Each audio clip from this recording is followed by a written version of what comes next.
Why are the US and UK struggling to keep the Red Sea and Bab al-Mandeb safe for global shipping?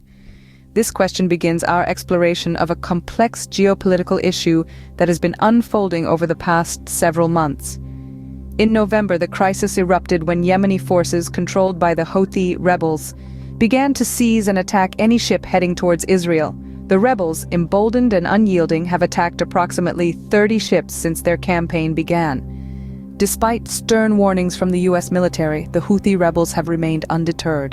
In response to this maritime aggression, the US Navy launched an attack against the Houthis in the Red Sea, resulting in the deaths of 10 rebels.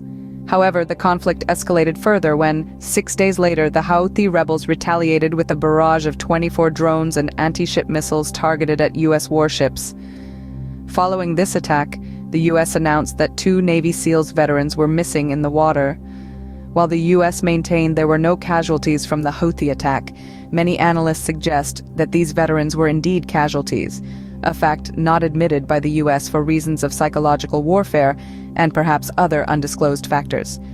In the face of this escalating conflict, the US began to seek a global coalition against the Houthi rebels. However, their call was met with resistance. Arab nations, except for the tiny country of Bahrain, refused to join. France and Spain also declined to participate. The Arab leaders feared domestic protests if they were to join, given that the Houthi rebels' blockade of Israeli ships was seen as a show of support for the people in Gaza. Other non-Arab countries also refused to participate, citing their view of Israel as a genocidal regime, referencing the thousands of children killed by unguided bombs in Gaza. Now, the Houthi rebels are not just targeting Israeli ships, but US vessels as well, including commercial ships. This situation has caused significant disruption to global shipping routes, affecting the delivery of goods worldwide and threatening to slow shipments of oil, grain, and consumer goods.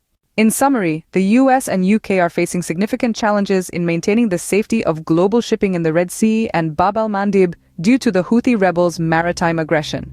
The US's attempts to form a global coalition against the rebels have mostly been unsuccessful, with most countries refusing to participate for various political and humanitarian reasons. As the conflict continues to escalate, the coming weeks promise to be interesting, to say the least.